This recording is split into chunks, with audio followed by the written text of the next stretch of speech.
Assalamualaikum warahmatullahi wabarakatuh. Alhamdulillah, wassalatu wassalamu ala rasulillah wa ala alihi wa man walah. Jadi hari ini kita akan berkongsi, kita akan belajar satu kisah seorang yang sangat mulia di mata Allah Subhanahu wa taala, dan beliau merupakan sahabiah baginda sallallahu alaihi wasallam yang bernama Hindun bintu Utbah ataupun Sayyidatuna Hindun bintu Utbah. Kalau sebelum ni banyak dah kisah sahabat Nabi, sahabiah Nabi kita pernah kongsikan, kita pernah belajar. Kenapa setiap orang sahabat Nabi berlainan ujian yang Allah bagi kepada mereka, berlainan cara hidup mereka, berlainan cabaran yang mereka kena tempuh sebagai seorang sebelum Islam, dan bila mana mereka telah pun melafazkan kalimah syahadah, ada ujian. Dan setiap orang sahabat kita boleh banyak belajar daripada kisah riwayat hidup mereka. Sebab itulah tak rugi kalau kita ni spend masa kita sedikit untuk kita belajar kisah para sahabat Nabi SAW. Jadi pada hari ini kita akan belajar kisah sahabat Nabi yang bernama Sayyidatuna Hindun bintu Utbah.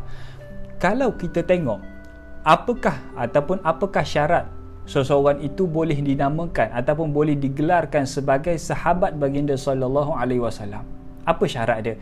Di antara syarat yang kita boleh gelarkan si fulan bin si fulan adalah sahabat Nabi adalah dia pernah ataupun seseorang itu pernah bertemu dengan Nabi walaupun sa'ah telah pun dikira dia sebagai sahabat baginda sallallahu alaihi wasallam. Syarat pertama, tak kisahlah bertemu sekejap, walaupun satu saat itu pun telah dikira sebagai sahabat Nabi. Syarat yang kedua adalah mereka beriman kepada Nabi sallallahu alaihi wasallam.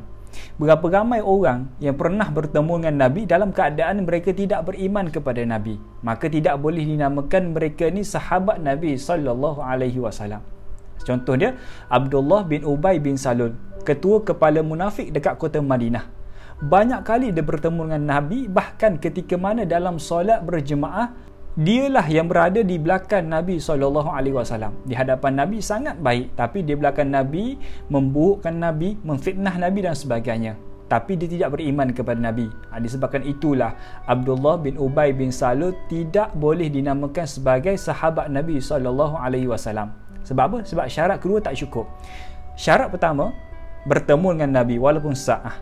Syarat kedua, beriman dengan Nabi SAW. Dan syarat ketiga adalah mati dalam keadaan beriman kepada Nabi SAW. Jadi itu di antara syarat seseorang itu boleh digelarkan sebagai sahabat dan sahabiah baginda SAW. Lalu bila mana kita tengok syarat ketiga-tiga syarat ini, bersesuaianlah ataupun menepatilah syarat ini kepada Sayyidatuna Hindun binti Utbah, yang mana beliau adalah sahabiah baginda sallallahu alaihi wasallam. Clear yang tu dulu, jelas yang itu dulu, yang dia merupakan sahabiah baginda sallallahu alaihi wasallam. Jadi siapakah sebenarnya Hindun binti Utbah ni? Kalau kita tengok dekat kota Mekah, ketika mana Nabi berada dekat kota Mekah, nama Hindun binti Utbah ni tak terlalu diperkatakan ataupun tak ada pun kisah yang kita boleh nukilkan, kisah yang kita boleh ceritakan perihal Hindun binti Utbah dengan Nabi SAW. Kerana Hindun binti Utbah ni merupakan Quraisy, masyarakat Quraisy, kerana nama penuh beliau adalah Hindun binti Utbah bin Rabi'ah bin Abdul Syam bin Abdul Manaf, yang mana dia merupakan keturunan Nabi SAW bertemu dengan Abdul Manaf. Maka dekat sini kita boleh tengok yang Hindun binti Utbah ni bukan kaleng-kaleng punya orang. Dia merupakan keturunan Nabi SAW yang dalam kalangan bangsa Quraisy, masyarakat Quraisy. Dan Hindun binti Utbah ni merupakan dalam kalangan kaum wanita, dia adalah VVIP, golongan atasan. Kenapa? Sebab ayah Hindun binti Utbah yang dinamakan sebagai Utbah bin Rabi'ah merupakan menteri besar dekat kota Makkah. Utbah bin Rabi'ah, ayah kepada Hindun ni, dia merupakan orang kuat menentang baginda sallallahu alaihi wasallam bersama Abu Jahal, bersama Abu Lahab, yang menyebabkan banyak urusan Nabi sallallahu alaihi wasallam ditentang oleh ayah Hindun bin Utbah yang bernama Utbah ibn Rabi'ah. Jadi kita tak peliklah, kita boleh tengok siapakah yang menentang Nabi. Dalam keluarga Hindun binti Utbah, bukan hanya ayah beliau sahaja yang menentang Nabi, bahkan abang beliau pun menentang Nabi, pakcik beliau pun turut menentang Nabi SAW. Tak cukup dengan itu, suami beliau yang bernama Abu Sufyan ibn Harb, dia juga menentang Nabi SAW. Jadi dekat sini kita boleh tengok yang Hindun binti Utbah lahir ataupun membesar dalam suasana orang membenci kepada Nabi SAW. Membesar, melihat, bangkit pada waktu pagi, tidur pada waktu malam, dia melihat bagaimana penetangan ayahnya kepada Nabi SAW. Tapi kisah Hindun ni tak famous ataupun tak ada kisah Hindun bersama Nabi SAW. Kisah penetangan dia, kisah hina Nabi tidak ada. Nama Hindun ni kita boleh tengok dalam kitab-kitab sirah mula dibincangkan oleh para asatizah, para ilmuwan bila mana selesai sahaja dalam peperangan Badar. Bila mana selesai peperangan Badar, barulah timbulnya nama seorang wanita yang sangat cantik, yang sangat bijak dalam kalangan Quraisy yang bernama Hindun binti Utbah. Kenapa? Sebab kita tengok dalam peperangan Badar tu macam mana keadaan dia boleh berlaku. Dalam peperangan Badar kita boleh tengok apa yang berlaku kepada Abu Sufyan, yang mana Abu Sufyan ni yang bawa bekalan perniagaan daripada Syam ke kota Mekah, yang mana Abu Sufyan lah yang melaporkan kepada Abu Jahal dengan Abu Lahab yang rombongan mereka akan diserang oleh Nabi SAW. Maka disebabkan itulah Abu Sufyan terus buat laporan hantar kepada Mekah yang menyebabkan berlakunya peperangan Badar. Dalam peperangan Badar kita boleh tengok apa yang berlaku kepada ayah Hindun binti Utbah yang bernama Utbah ibn Rabi'ah. Apa yang berlaku kepada abang beliau, apa yang berlaku kepada pakcik beliau. Ketiga-tiga ni mati dalam peperangan Badar.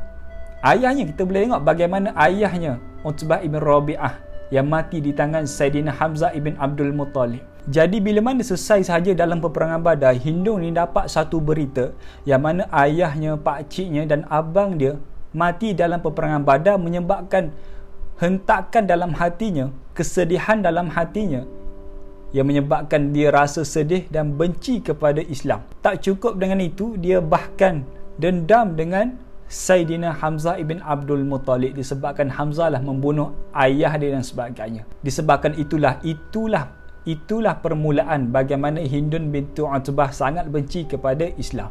Jadi kita boleh tengok juga bagaimana berlaku kepada orang lain, masyarakat Quraisy yang lain. Sebab kita boleh tengok bagaimana dalam peperangan Badar, pakcik Nabi Saidina Hamzah ibn Abdul Muttalib, banyak dalam kalangan masyarakat Quraisy tewas di tangan beliau, yang menyebabkan ramai golongan-golongan Quraisy yang selamat daripada peperangan Badar, mereka dendam kepada Saidina Hamzah.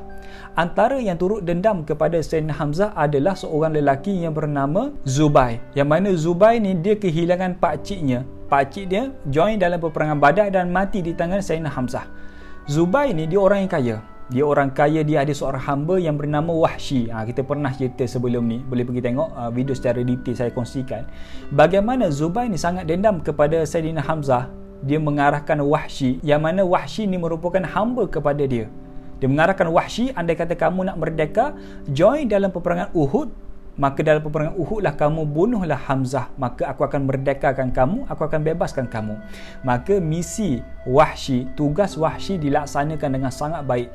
Bahkan Wahsy melaksanakan tugas yang diarahkan dengan sangat baik. Ketika itulah syahidnya Saidina Hamzah ibn Abdul Muttalib. Jadi ketika mana Hindun binti Utbah dapat tahu yang Wahsy ni ditugaskan untuk membunuh Saidina Hamzah, ketika itulah gembiranya Hindun. Ketika itulah Hindun melihat adanya kesempatan bila mana terkorbannya Saidina Hamzah. Ketika itulah Hindun dan golongan-golongan wanita yang lain daripada masyarakat Quraisy, mereka terus pergi kepada setiap jenazah orang Islam. Mereka merobek-robekkan, menghancurkan jenazah orang Islam yang telah syahid pada ketika itu. Itu di antara bagaimana cerita Hindun binti Utbah mula dibincangkan dalam kalangan para ulama dan asatizah dan sebagainya, yang mana dia sangat benci kepada Islam disebabkan ahli keluarga dia meninggal, disebabkan ahli keluarga dia mati dalam peperangan Badar. Maka bila mana selesai kesemua tu, kita boleh tengok juga apa yang berlaku kepada Hindun binti Utbah dalam Fathul Mekah. Dalam Fathul Mekah kita boleh tengok ketika mana Nabi mengumpulkan bala tentera Islam yang sangat ramai untuk membuka kota Mekah. Ketika itu, bila mana Nabi dah sampai ke kota Mekah, suami beliau yang bernama Abu Sufyan ibn Harb telah pun terdahulu masuk agama Islam. Itu nanti kita akan ceritakan dalam video yang lain insya-Allah. Yang mana suami beliau telah pun dahulu masuk agama Islam. Ketika itu Hindun belum lagi masuk agama Islam. belum lagi nak masuk agama Islam. Tapi kata Hindun binti Utbah, ketika mana pasukan Muhammad masuk ke kota Mekah, membuka Fatuhul Mekah, Muhammad janjikan keselamatan kepada kami. Ketika itulah aku melihat bagaimana para sahabat Nabi, para sahabat Muhammad membersihkan kota Mekah daripada berhala. Aku melihat bagaimana para sahabat Nabi, para sahabat Muhammad, mereka membersihkan Kaabah daripada berhala. Dan ketika itu jugalah aku melihat bagaimana puak-puak Islam mereka menunaikan solat mereka. Disebabkan itulah datang dalam hati aku rasa tenang je bila mana aku melihat mereka solat. Tenang je dalam hati aku bila mana aku melihat mereka sujud, rokok, berdoa, syukur kepada Allah mereka, syukur kepada Tuhan mereka. Disebabkan itulah Hindun binti Utbah pergi jumpa Muhammad sallallahu alaihi wasallam, lalu dia kata kepada Muhammad, wahai Muhammad, aku nak lafazkan kalimah syahadah di hadapanmu ya Muhammad. Ketika itulah Islamnya Hindun. Islamnya Hindun, bagaimana penerimaan Nabi? Mesti kita akan isukan, mesti kita akan bincangkan macam mana penerimaan Nabi kepada Hindun binti Utbah, yang mana Hindun binti Utbah di antara orang yang menyakiti tubuh badan pakcik Nabi Sayyidina Hamzah ibn Abdul Muttalib, yang mana ketika mana Nabi melihat jenazah pakcik Nabi Sayyidina Hamzah, ketika itulah keluar air mata Nabi kesedihan kepada baginda sallallahu alaihi wasallam. Tapi Nabi adalah seorang manusia yang sangat baik hatinya, tak berdendam dengan mana-mana orang, tak pernah dendam dengan mana-mana orang. Ketika mana Hindun datang kepada Nabi, ketika itulah Nabi menyambut baik kedatangan Hindun binti Utbah, sebagaimana Nabi menyambut baik kedatangan Ikrimah ibn Abu Jahal. Ketika mana Ikrimah ibn Abu Jahal nak masuk agama Islam, ketika itulah Nabi sambut baik, menyambut dengan kegembiraan, menyambut dengan senyuman dan sebagainya. Begitu jugalah Nabi menyambut Hindun binti Utbah. Maka kita tengok apa yang berlaku kepada Hindun binti Utbah ketika mana beliau dah pun masuk agama Islam. Mesti kita akan bincangkan apa jasa Hindun ni kepada Islam. Dalam keadaan sebelum ni dia antara orang yang benci kepada Islam. Lalu bila mana dia masuk Islam, apa yang Hindun buat kan? Kita boleh tengok dalam peperangan Yarmouk apa yang berlaku kepada Hindun. Ingat, peperangan Yarmouk kita boleh tengok yang diperintahkan ataupun yang dipimpin oleh Sayyidina Khalid ibn Al-Walid. Ketika itu pasukan Islam hanyalah 36,000 orang sahaja, nak melawan seramai 240,000 orang musuh. Kita ikut logik kepala kita lah, kita fikir sejenak, bagaimana 36,000 nak lawan dengan 240,000 orang musuh. Ikutkan logik, sekejap sahaja pasukan Islam akan tewaskan. Tapi kalau kita tengok dalam peperangan Yarmouk, saya belum bincang lagi, insya-Allah kalau ada masa kita akan bincang peperangan Yarmouk, macam mana boleh berlaku, apa yang berlaku, siapa tu korban, macam mana boleh tercetusnya peperangan Yarmouk, insya-Allah akan datang. Jadi disebabkan itulah pasukan Islam dia mengetahui, kita boleh tengok bagaimana fasa pertama berlaku dalam peperangan. Fasa pertama, pasukan Islam seramai 36,000 melawan 240,000. Sudah tentu pasukan Islam ni agak-agak kita boleh tengoklah, dia goyang sikit. Sifat manusia dia akan rasa takut nak lawan dengan sejumlah manusia yang sangat ramai, menyebabkan pasukan Islam bila mana diserang oleh 240,000 orang musuh, menyebabkan pasukan Islam mula melangkah ke belakang. Sebab pasukan musuh mula mara nak serang pasukan Islam habis-habisan. Ketika itulah kita boleh tengok apa yang dilakukan oleh Hindun binti Utbah.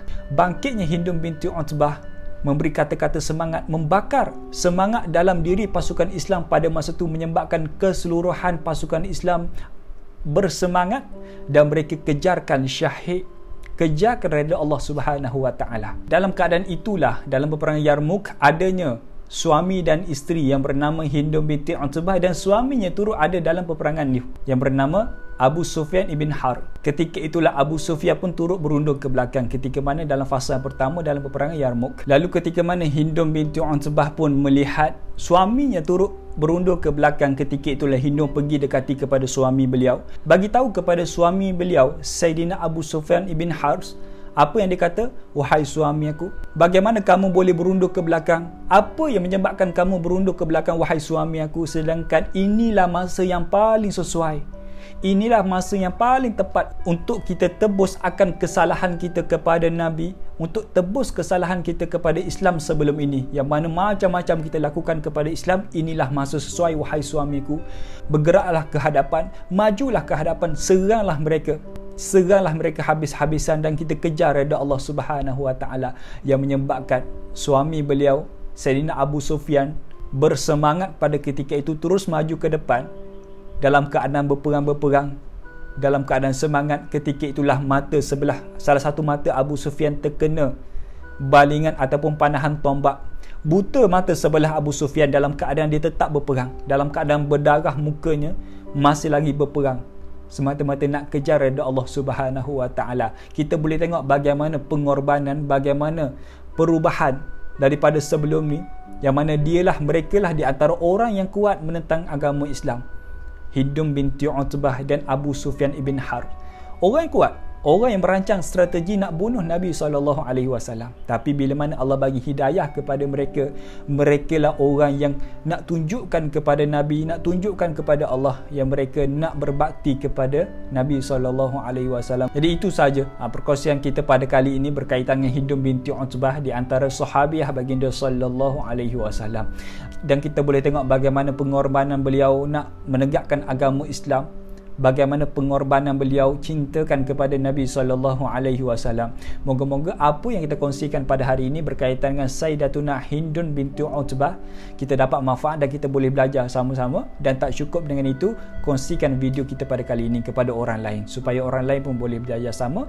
Dan insya-Allah kita akan bertemu di video yang akan datang. Kalau ada cadangan, ada apa-apa topik yang nak kita bincang sama-sama, boleh drop komen dekat bawah, nanti saya akan baca. Assalamualaikum warahmatullahi wabarakatuh. Jumpa lagi. Okey, siapa yang follow saya punya video, yang setiap kali tengok video saya, dia akan tahu, saya akan bagi tahu yang saya ada satu cookies yang saya sendiri yang buat. Okey, kita ada Cha cookies satu daripada Perisa Chocolate, and then satu lagi daripada Perisa V cookies Vanilla Butter. Siapa suka Vanilla Butter memang sangat sesuai. Boleh terus WhatsApp nombor kat bawah. Anda boleh tengok feedback juga dekat kita Facebook page, dekat kita punya Facebook page and IG. Ada snack cookies, banyak sangat feedback daripada customer kami, and kebanyakan dalam kalangan mereka akan kata sedap saya punya cookies ni. Macam mana yakin? Bukan saya kata sedap, tapi ramai customer yang kata sedap. Terus WhatsApp nombor kat bawah. Okey, Assalamualaikum.